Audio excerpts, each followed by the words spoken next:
I didn't really have decks in the house.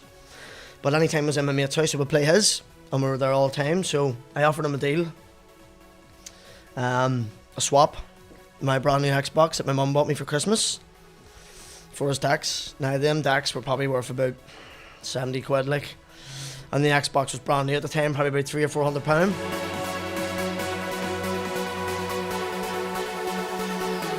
There was a turning point, man. I was working as a cleaner, and this was literally just after I'd done the remix for Bram. I asked my mum, I was going to leave my job, and I asked my mum to put me up, like financially, for 6 months. And I said to her, if I don't get a job or make progress, send an agency within these 6 months, I will give it up.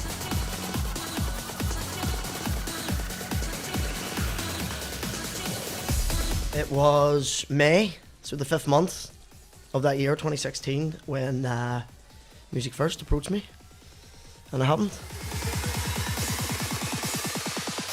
I'm too sexy for my shirt, too sexy for my shirt, so sexy it hurts.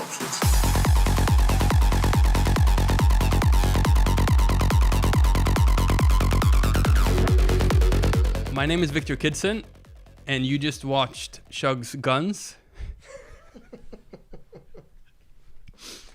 My name is Viktor Kidson, and I'm here in Sydney with Christopher, also known as Shugz. Yeah. How you doing today? I'm good, man, yeah. Very tired. Jet lag has me a bit, but yeah, excited for this. Cups of coffee and Red Bull up and kicking in, so excited to have a conversation with you. A bit nervous. Your previous interviews, I like to see the bit of dirt you get on other people, but maybe today I'm a bit worried, but yeah, man, I'm excited. It was good to see you as well. It's good to see you too. You actually kept me up a bit because we had a conversation last night. We did. So you actually made me, I've been here for a couple of weeks, but you made me feel a bit jet lagged as well. Yeah. Last time we met, or the first time we met, was actually backstage at A State of Trance. Do you remember that? Yeah, Brian Carney was playing. He was debuting one of my tracks that night, in product, and brought me on stage. I think you actually got the video, didn't you? I did. And I was blown away, because I'd never met you before. I was blown away by your energy. Yeah. And we only met briefly when I was filming and you were in backstage, and I got this huge buzz from you. Like, where does that come from?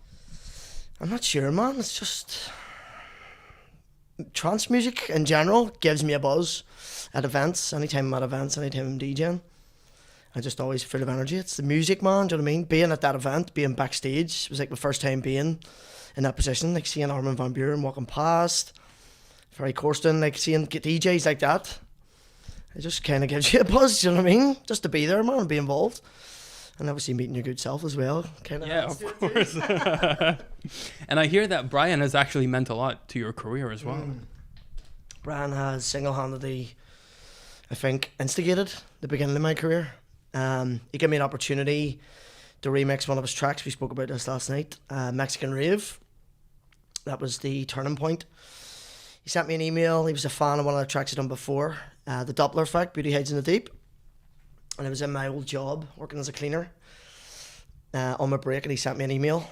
And it was just like, big fan of the track. Would you like to do a remix for me of Mexican Rave? It was for a show, I think it was FSOE 300. And he wanted to debut it at the show. I actually thought it was one of my mates taking a piss. Oh, the fake email? I thought someone was having me on. But yeah, I followed it up. Started the remix immediately. Once I got home that day, started it immediately. Took me on the basis of about 4 months to do the track. And Bram was super happy with it. He played it. It done very well. And yeah, that was the turning point. That was the first big opportunity that I got to showcase my production. And then shortly after that, he featured me on the Carney radio show, which was my favourite radio show at the time. I'd done a mix for him while he was on holiday in Bali with Adele. And everything just exploded from there, man. He gave me the platform to basically, for people to see who I was, technically mixing my DJing, and obviously the track as well. The bookings and gigs started coming in straight after that, and that was definitely the turning point when it all began. So big ups to Bram. How did your DJing career or your DJing in general, how did that start? Because it kind of, your brother had decks, right? Yeah, it was probably because of my brother, man. It was our cousin David used to lend my brother sets of techniques back in the day, 13, 14. And I was a very destructive young man, so I was never allowed to touch him or be anywhere near them, basically, because I used to break everything. So it was on strict orders not to touch him, but I used to watch my brother mix, and him and his mates used to come in. And just from there, man, just because he was doing it, and I always like felt connected to the music and was interested in it. And then I started to practice. I used to sneak into his room when he was out, play the records, put them exactly in the same sleeves, back exactly where they were. So we would Not never break anything? No. No, luckily not. It would have been a costly break if that was the case, but He caught you once when you were in your, No. you were naked or you were in your undies, DJing on his decks? I knew this was going to happen. Like, yeah, him and his mate, good friend of ours, Tucker, yeah, they come in. I was playing, I was playing on the decks, and I can't remember what tune it was. But I was basically jumping on the bed and dancing. Must have been 14, 15. And dancing on the bed with my boxers on, having the time of my life, and the door opened. And him and his mate came in and caught me. But like the one thing I always remember of that is instead of being embarrassed and like running out of the room, I just kept dancing, man. And they both joined me. So the three of us ended up dancing on the bed and having the time, yeah. But super props to Hugh. Like Hugh was... He now runs nights and stuff as well, the NITF. He's responsible for that, my cousin Ed. He's always been super supportive, man. And yeah, I owe him a lot. He's helped me out a lot. If we continue on that, how are you as a little brother? Pain in the ass, man. A pain in the ass, man. I think as a boyfriend, son, little brother, I'm a bit of a pain in the ass, like, yeah. I've given everyone grief a bit over the years. I think it's little brother syndrome, mate.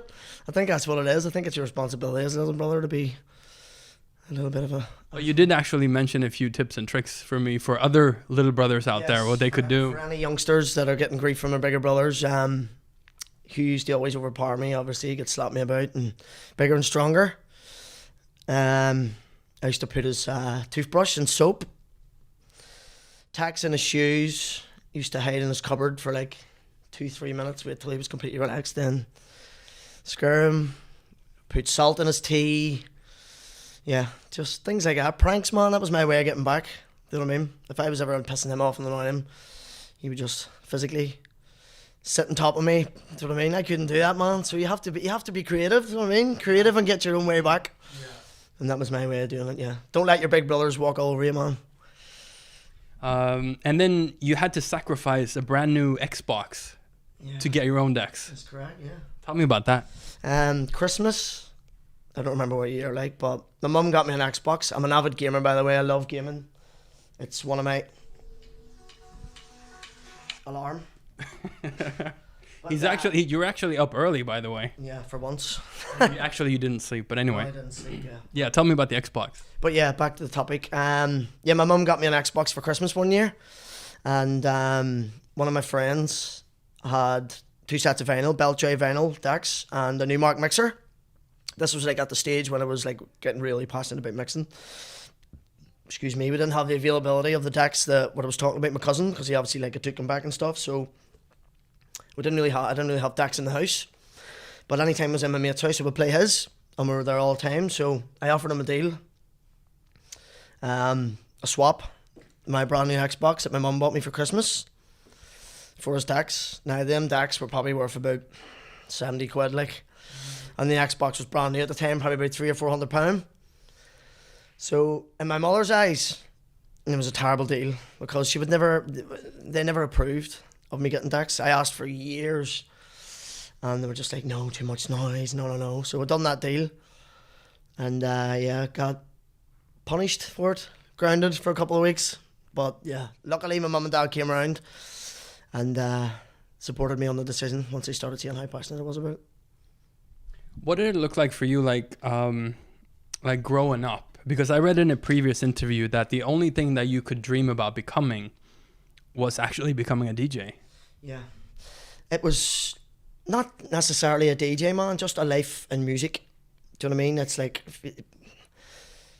I wanted to be a DJ, but it was always like, I knew that I had it in me, but like if it was never of became or forte, never I've got to that point, I would have been happy just having the life in music.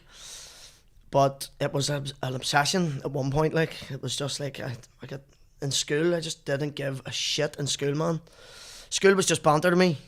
Like, I never took grades seriously. I don't have a qualification to my name, because I always knew that, like, I wanted to have a life in music, and I was always going to pursue that. I believe that I had the creativity and the focus and the drive to have a career in music. So school was like, I just never took it serious. And for years, my mum and dad, like, I used to get grief because they just didn't see that outlook the way that I did. Do you know what I mean? I knew what I wanted, but they thought that I needed to have qualifications. Hugh, my big brother, was like a model student. Do you know what I mean? He was very successful in school. He was well behaved. He done well with his qualifications and stuff, and then I was just the complete opposite. So it took a lot of time to convince mum and dad. It's when I sang with music first, that's when they realised that, right, okay, this is gonna work. Do you know what I mean? But did you ever doubt yourself? Sometimes, man, but it never lasted long. Like, there was always setbacks and things that obviously across your mind. You're not like, I don't think it's possible to be that 100% convinced that you're gonna do it. Do you know what I mean? But there was dips, man, and there was points where I thought, is this gonna work? But there was a turning point, man. I was working as a cleaner, and this was literally just after I'd done the remix for Bram. I asked my mum, I was going to leave my job, and I asked my mum to put me up, like, financially for 6 months. And I said to her, if I don't get a job or make progress, send an agency within these 6 months, I will give it up. It will become a hobby and not an obsession. And I will go back to tech or school or whatever and get a trade, like they always said. And my mum took me up on the deal. And it was May, so the 5th month of that year, 2016, when Music First approached me. And it happened.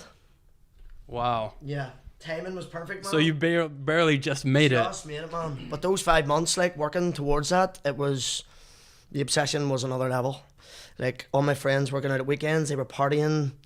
I was grinding, man, in the studio, working on music, learning as much as I can, as much as I could, as quickly as I could, just pushing as far and as much as possible to get to that point. And luckily, man, it paid off. Thank God. Have you ever had like a huge man crush? Just on you. No. No, because I hear that you used to idolize, like, have a huge man crush on somebody and kind of wear the same clothes, and just tell me about that. Yeah. Eddie Halliwell is single-handedly probably the reason that I wanted to be a DJ, man. I used to see videos of him, like the God's Kitchen video in Turnmills. I think it was Turnmills. It's like iconic, this video where he's DJing. Simon Patterson's on stage with him, and he's doing this mix. Jesus, it's incredible. And I remember seeing it for the first time, and I was like, that's what I want. Like, the stage presence that he had the crowd here, man. Do you know what I mean? And he was technically brilliant, so clean, so precise. Everything was just perfect what he was doing. He looked in control, he was enjoying himself, and the music was perfect. So that's like what started it for me. I want that.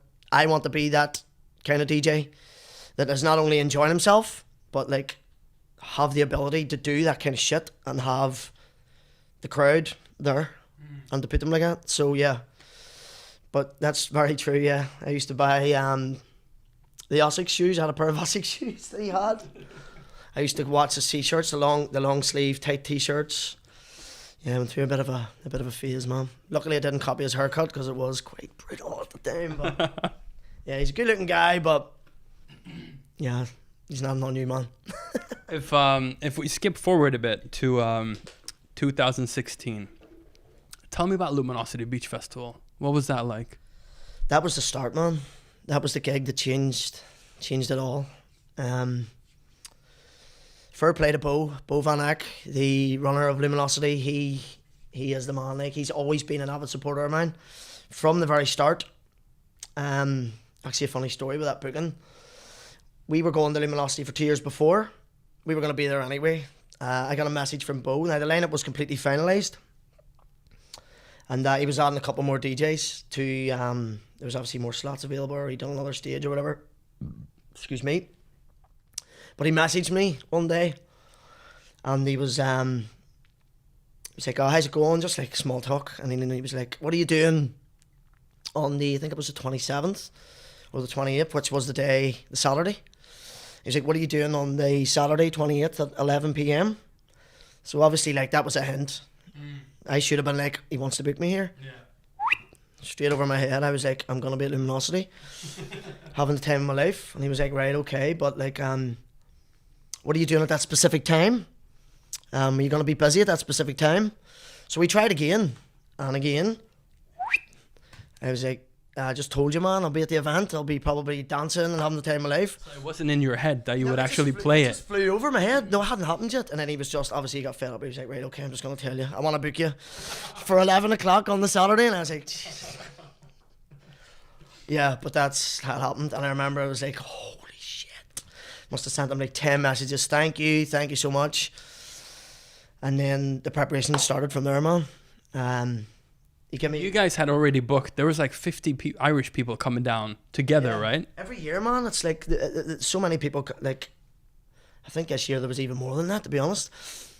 A lot of my friends, all our friends of my friends, everybody goes to Luminosity. Like, when we went the first time, me and my friend Dino, Andy Chambers and Johnny Hazlitt, I think it was 2015. There was only like 6 of us. And I think this year there was definitely over 50. What was the feeling like of prepping for a set like that? Nervous, extremely nervous. But nerves are good, man, because it makes you can always overthink in your preparation, but it definitely, you'd rather overthink than underthink. You'd rather be over-prepared than under-prepared, do you know what I mean?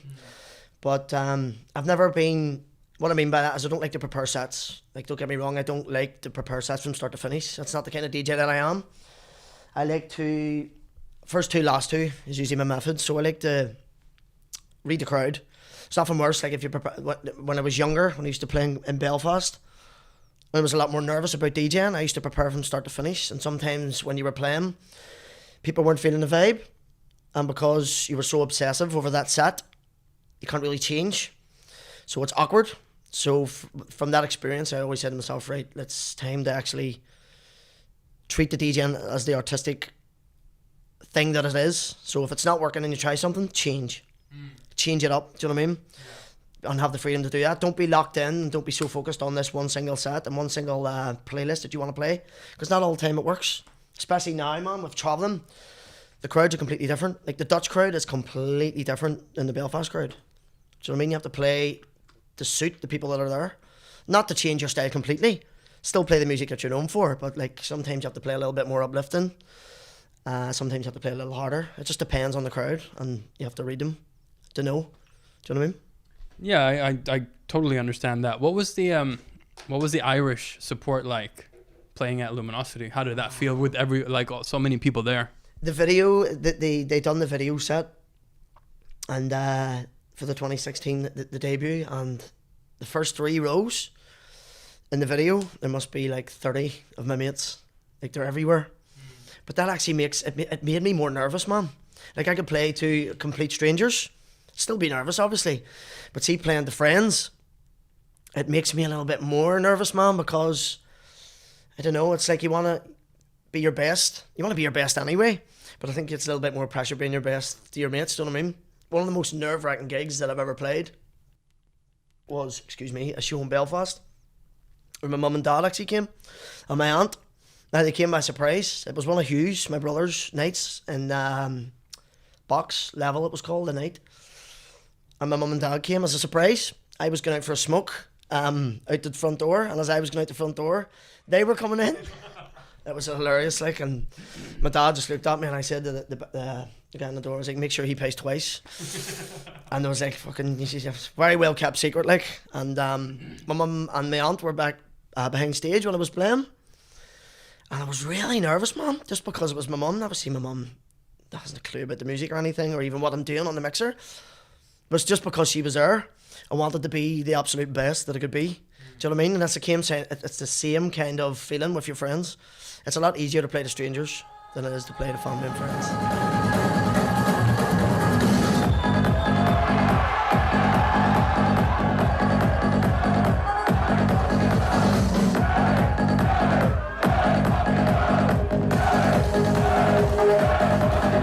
At Luminosity 2016, tell me about that moment that somebody woke you up in a caravan because of something, right? Tell me about that exact moment. What happened? Oh, surreal. Back to the topic of Mr. Ossick's, Eddie Halliwell. Me and Lee were back in our caravan having a bit of a party. It was this is even surreal talking about this. Can't believe it actually happened. But bit of a heavy weekend. We enjoyed ourselves, and I was resting up. So we were laying in bed sleeping. Everybody was obviously out in the living area in the caravan partying. And my big friend, Baron Blackie, bumped into Eddie Halliwell in the caravan site. Now, I think someone who Eddie knew, must have been his manager or his friend or something, was staying in the same caravan site. And Blackie bumped into him. And Blackie was like, you need to come into this caravan. Your biggest fan in the world is in here. Can you come in? Luckily, Eddie was up for it. So Eddie came in. I was laying in bed, and I can just remember the door opening. Shugz, get up. There's someone here to see you. And Eddie Halliwell's like the most recognisable accent. I just remember hearing, he's in bed with a girl. Now, I was lying like out cold. And man, I was like the Undertaker. Once I heard that and turned around, and he was standing there, and I actually was like rubbing my eyes. Is this real? And he was laughing, and fucking I'll get out of the bed, threw on me, get in and sit down, and sit and talking to him. And it must have been about 3 or 4 times that I actually was like pinching myself. He's standing there having a drink, conversating with everyone. Like, he was in our caravan. Eddie Halliwell was in my caravan having a conversation with me. Like, but yeah, he's in bed with a girl. You probably were though with. Well, I was with Lee. Yeah. That's what I mean. But it's still, he's in bed with a girl. I've never woke up quicker in my life, man. That's hilarious though. Yeah. Good memory. Speaking of something different than music, you and Lee had a daughter. We did. A little ball. Tell me a little bit about that, because Perfection called Mila. in the photo, she looks like the happiest kid in the world. But It's only in photos, man. She's a handful. She's a very big handful, but yeah, she's perfect, man. She really is. She's 18 months now. Obviously, she didn't get off to a very good start. She was born with a condition that I can't remember. Her mother knows the medical condition, but her bowels were twisted. That was a problem from when she was conceived. So it was happening as she was growing. And we got told she was 2 months premature, first of all. We went to the hospital, Lee's waters broke, and we had this conversation last night. I said to you, we were on like an ultimate high. The nurse was like, yeah, you're going to have a baby. So we were like super excited and buzzing. The nurse went, and then like 30 minutes later, she came back and told us there was a problem. So the high went to an immediate low, almost like instantly. And we were told 3 things. That bowel problems are usually common with babies with Down syndrome,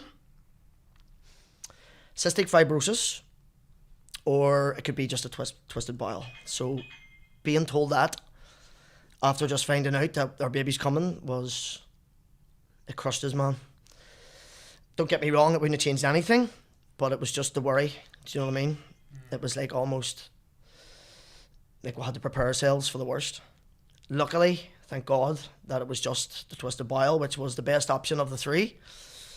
And Lee had Mila, had the baby, and basically straight away they had to do an operation. So the bowel was so bad that, if you can imagine like a tube, that it's twisted, it gets so tight, nothing can pass through.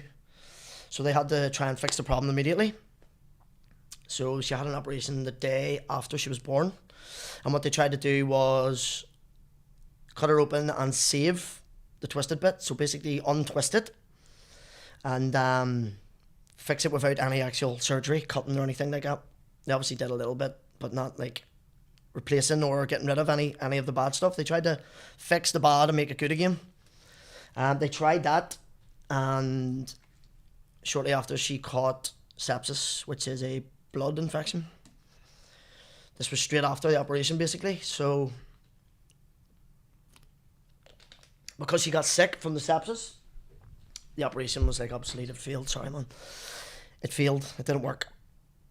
And she got really, really, really sick. And this was just as I was going to Australia last April. And we had to wait until she obviously got better, got the sepsis over her before they could operate again. But that was toughest week of my life, man. How were the thoughts going to Australia? How did you talk to Lee about that? I said to Lee, like, I didn't want to go, man. That was the truth. I didn't want to go. I didn't want to leave Lee in that position.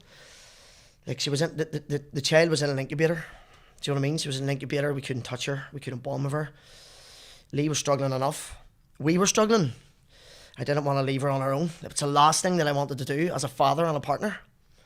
But she gave me the blessing, man.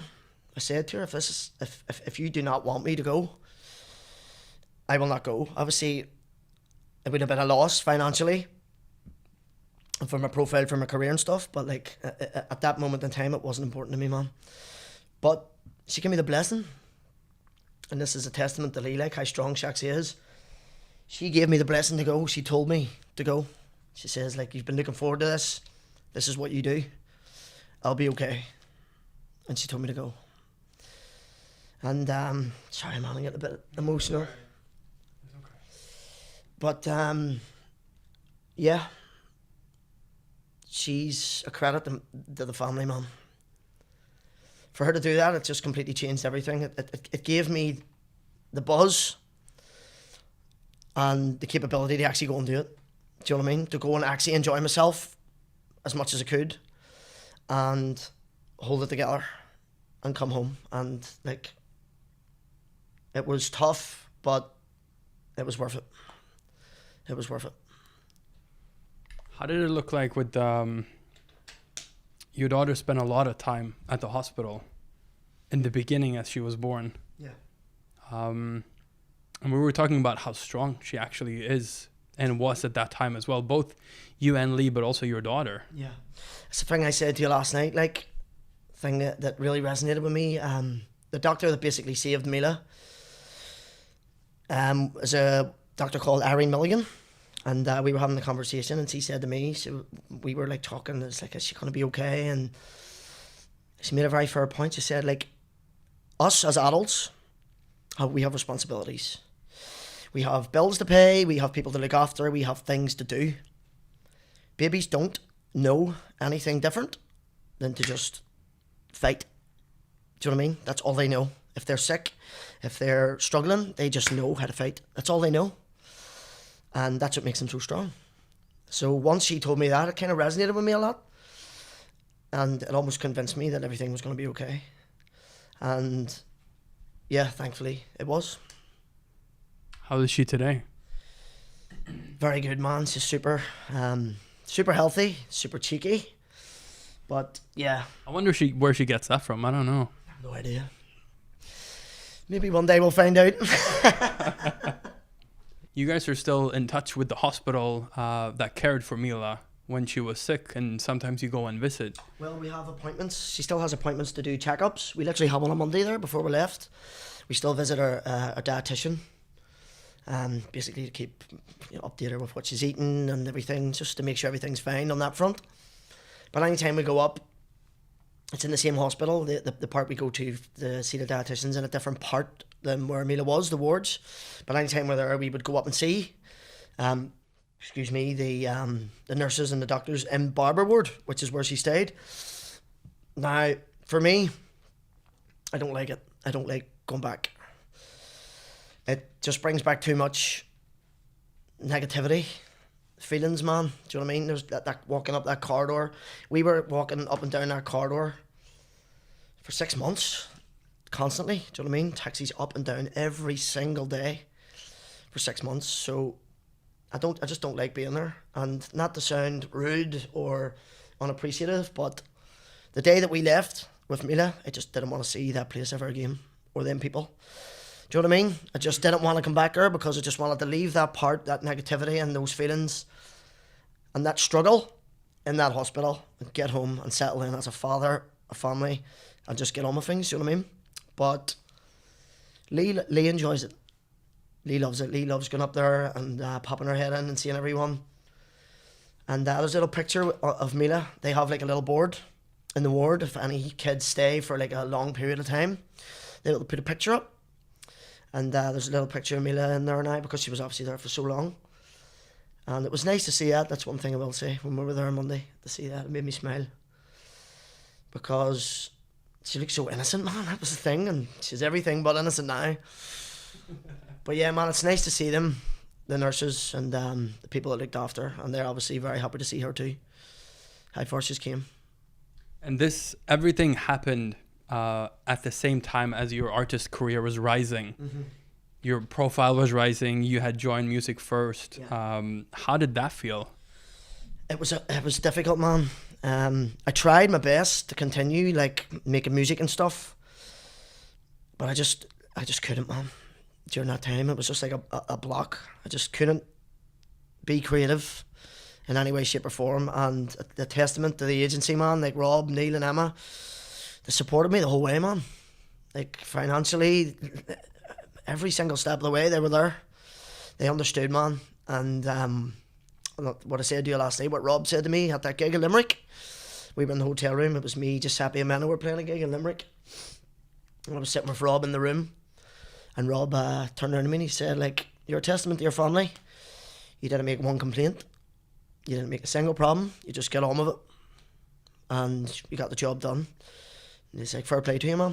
Do you know what I mean? And it was nice to hear that, man, from him. Do you know what I mean? Look up to Rob. He's a guy that has made me the artist I am today. Do you know what I mean? Give me the opportunities, supported me, managed me. Neil as well, and Emma. It was just nice to hear that. Do you know what I mean? Bit of praise. One of my questions was actually like, how did it feel to join Music First? But we talked about that when the 5th month of the 6 months, and then the support that they've given you. Yeah, I don't think I can ever go anywhere else, and that's the truth, man. Music First is not. It's not like a normal job. It's not like a normal boss. It's a family, man. Like Tobias, the interview with Tobias, he said the same thing. It's almost like a family. Like Neil's one of my closest friends. Do you know what I mean? But he's also my manager and looks after me. It's really unique, man, to have that, to have people that you're so close to on a friendly basis, but are also in control of your career and are growing with me. Do you know what I mean? I wouldn't go anywhere else. I don't think I would be able to have the relationship with any other agent or manager in the entire scene that I would have with Music First, Neil, John and Emma. Or sorry, Neil, Rob, John and Emma. And Brian. And Brian as well, and everyone on the roster, I guess, too. I hear that Shaun Tyus also meant a lot to you. Yeah, Shaun Tyus is a legend. That tour, when Mila was sick, what we were speaking about, Shaun took it upon himself. I explained the whole situation, just like I explained to her what was going on, that the child was sick and stuff. Shaun really looked after me. He every day, like in my room, he would come knocking on the door, get out, let's go. Go to the gym, let's go and have some food. He didn't leave me on my own to overthink. Do you know what I mean? Like, get really caught up in my thoughts, and he was like almost like a father figure, man. He took it upon himself, and I'll always respect him for that. I'll always be on his step, man. For that, he really helped me, man, big time. Everybody did that whole tour. Simon, John, Schneider. It was good to have them around me, man, because I don't think I would have been able to cope on my own. If that would have been a tour, I was away for almost 2 weeks. If I would have been on my own, that would have been a big struggle, man. It was a struggle anyway, like, it was hard, but there was still good moments and good memories from that tour. Do you know what I mean? Because of those guys, so fair play to them all. I wanted to ask you about your Irish manager, Jill. But I saw that she's been referring to you as a melter. Online? Was it Melter? Yeah, a melter is What does that mean? someone who, like, the little brother thing, just annoying, man. Someone who's annoying. You're a melter, basically. Someone who melt your head is the term. All right, I If see. I'm melting your head, I'm doing your head in, I'm pissing you off, I'm annoying you. But yeah, Jill can call me a melter, but she is Queen Melter. Like, she practice what you preach. Yeah. But yeah, Jill is a very close friend now, man. I've knew Jill a short amount of time, just over a year, and she's became one of my closest friends. Supports my family. Yeah, she's an amazing woman. She's given me so much opportunities to grow my profile in Ireland.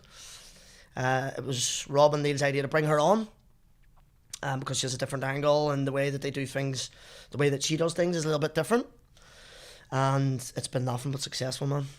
Like, my profile in Northern Ireland has quadrupled in the last year, and that's down to Jill helping me. She runs a lot of brands in Northern Ireland. She's one of the most notorious. Her brand's called Notorious, but she's notorious at throwing parties, like the Subculture S13 party, the Subculture this year, and the SSE. This is her brand, her and Billy Dunseef, her partner. So she's like the in person to work with for the bit large scale parties, and she now manages me. So to have that relationship with her, the promoter and manager, it's beneficial. Do you know what I mean? Because I can get more opportunities. But yeah, she's an amazing woman, and I love her. But make sure you edit that bit out. Tell me about your own brand, Kill Your Idols. Tell me a bit more about that. It's not actually my brand, it's Jill's brand, but we're working together on it. Jill's idea, wanted to do something completely different, and I have a lot of idols in the scene. There's a lot of people I look up to. We thought it was a cool idea to do a brand which is me paying homage to my idols, so invite them to a gig to play with me, and yeah, just DJ alongside them, and we come up with Kill Your Idols. We done the first one last December. On 2 weeks, we had 2 weeks to promote the event. It was myself, Schneider, Scott Project, good friend Billy Gillies from Belfast, who you'll be hearing a lot from in the scene very soon. He's up and coming, he's great. And obviously Rusty. That was the first lineup, and we sold it out, man, in 2 weeks. And that weekend of the event, Brian was playing in the Coach, and Will Atkinson was playing in Lush. So that's like me as my profile. I'm like well below those guys. So it was risky, man. But we sold it out. 2,500 people. And it was unbelievable. Sharing the stage with Scott Project. Scott Project played Thunder and Parties. And me and Rusty either side. Frank was behind the decks, and I was on the left side, and Rusty was on the right side. And the three of us were just dancing, man, and the whole crowd was going nuts. It was incredible. It was an incredible night. Unbelievable. And we were planning on doing a couple of them at the start of this year, but it just never happened.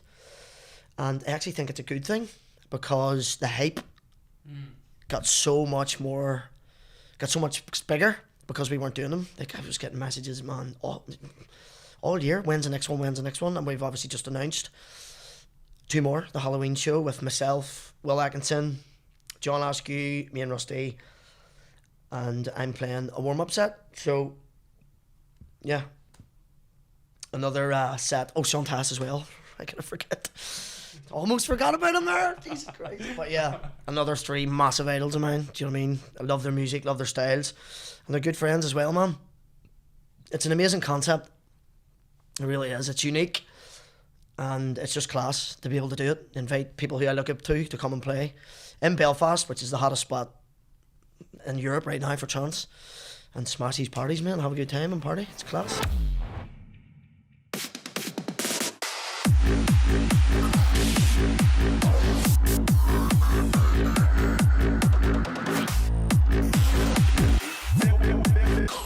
What do you have coming up for the rest of the year, or what's next for Shugz right now?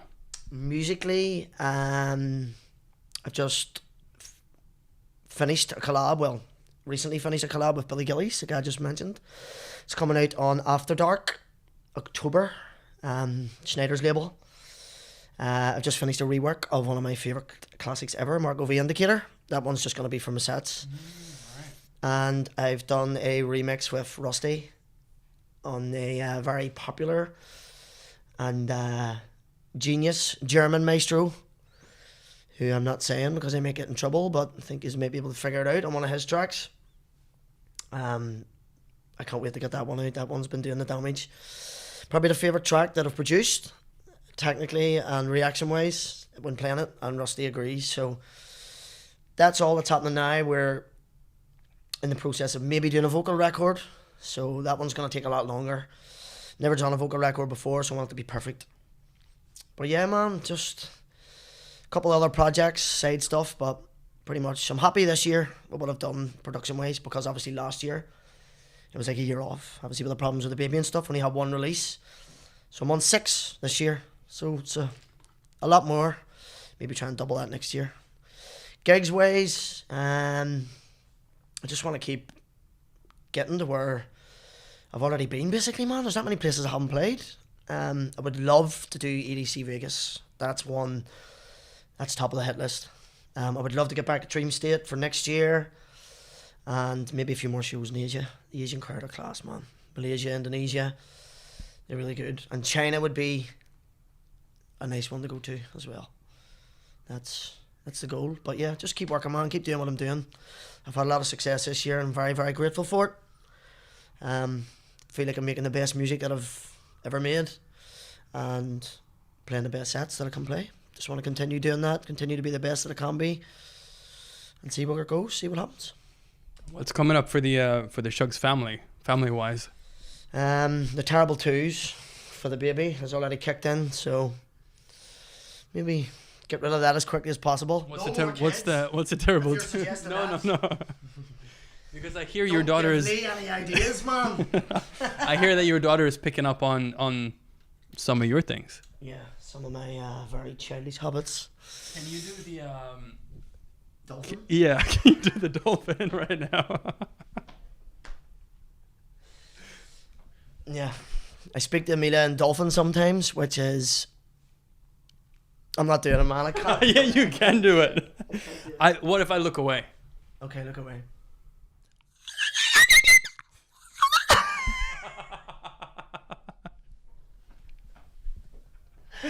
Yeah, it's just a joke. It's more than oily, to be honest. Doing shit like that. But she's picking up on this, right? But yeah, she copies me, man. She screams, does it straight back. It's yeah. I wonder where she gets all this I from. like to see myself, like I said this to you last night. Responsibility wise, I'm mature. Personality wise, I am not. I'm a very immature man. But yeah, I'm the perfect friend for my daughter, man. Perfect father. She's gonna love me until she's a teenager. Then she's probably gonna hate me because I'm not gonna change.